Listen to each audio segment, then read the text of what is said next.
Here's my post-fight analysis of Daniel Cormier versus Volkan Oezdemir, coming up. If you want to master MMA fundamentals, check out my instructional called MMA Essential Lessons. In it you can learn about clinch takedowns, boxing, grappling, Muay Thai, ground and pound, Thai and puppet master clinch, escapes from inferior positions, and shooting takedowns. Check out the link in the description below. Hi, my name is Mark Leichner from MMAcoach.net, where we teach coaches, fighters and enthusiasts how to train smart and not just hard. And in today's video, I'll be analyzing a fight between Daniel Cormier and Volkan Oezdemir. At the beginning of the first round, Volkan Oezdemir came out strong. He tried to knock out DC and he landed a few times, but DC was deflecting most of the punches, he was slipping most of the punches, and he tried a few takedowns, but he couldn't go nowhere. Volkan Oezdemir had very good takedown defense in the beginning, but at the same time he was using a lot of energy to knock DC out and to try to stay on his feet, which he did. And he caught DC a few times with punches, but it was nothing serious. Then, as the round progressed, Cormier started punching back and he connected a few times with really strong punches.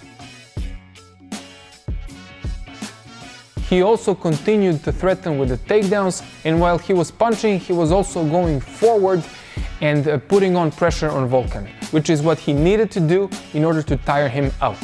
As I said, Cormier did land a few great strikes near the end of the first round, but it was also very dangerous, and I didn't like that because he took part in some crazy exchanges which, you know, it could have gone both ways. And Volkan also connected in those exchanges, so for my taste, that's too dangerous. I think he should have punched like he did, but then circle away from the range of punches. That's what I think he should have done, but still, it worked for him nevertheless. And at the end of the first round, he caught Volkan's middle kick and then took him down with a single leg, which Volkan managed to defend for a while, but then he got taken down. Then Volkan exposed his back in order to get to the cage. DC took his back, sunk in the rear naked choke, and probably, I cannot say this for sure, but probably if he had maybe 10 or 20 more seconds, he would have tapped out Volkan, but the round ended and they went to their corners. And that was a great round for DC, and Volkan was visibly more tired than, of course, in the beginning of the fight, where he's fresh. But then you saw that he might not be able to withstand DC's pressure and attacks, which is exactly what happened. And in the second round, actually both in the first and the second round, I noticed DC was reaching out with his arms. He was trying to parry his opponent's punches. He was reaching away too much. It's one thing when you pick a punch, but he was extending his hands very far away from his head, which can be dangerous. And I didn't like that, but he might be doing this for a different reason. He might be doing this to get Volkan nervous, because hands near your face is something that you really don't want in a fight.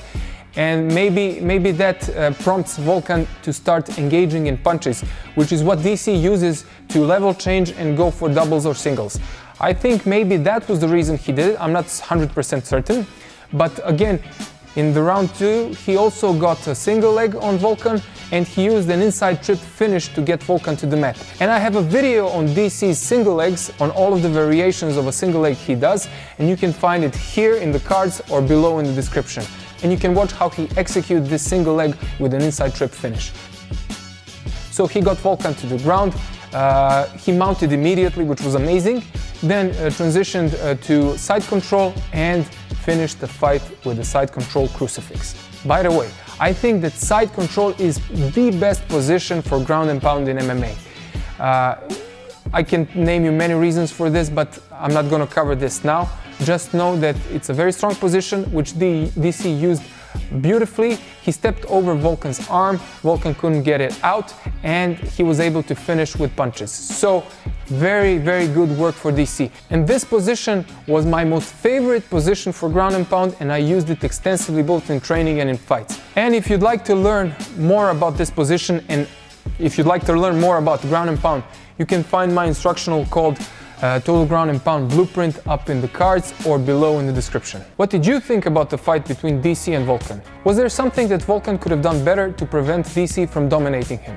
Let me know in the comments below. If you like this video, like it and share it, and you can also subscribe to my channel. And if you'd like a more in-depth MMA training, check out my instructionals. My name is Mark Leichner from MMAcoach.net, and I will see you again very soon.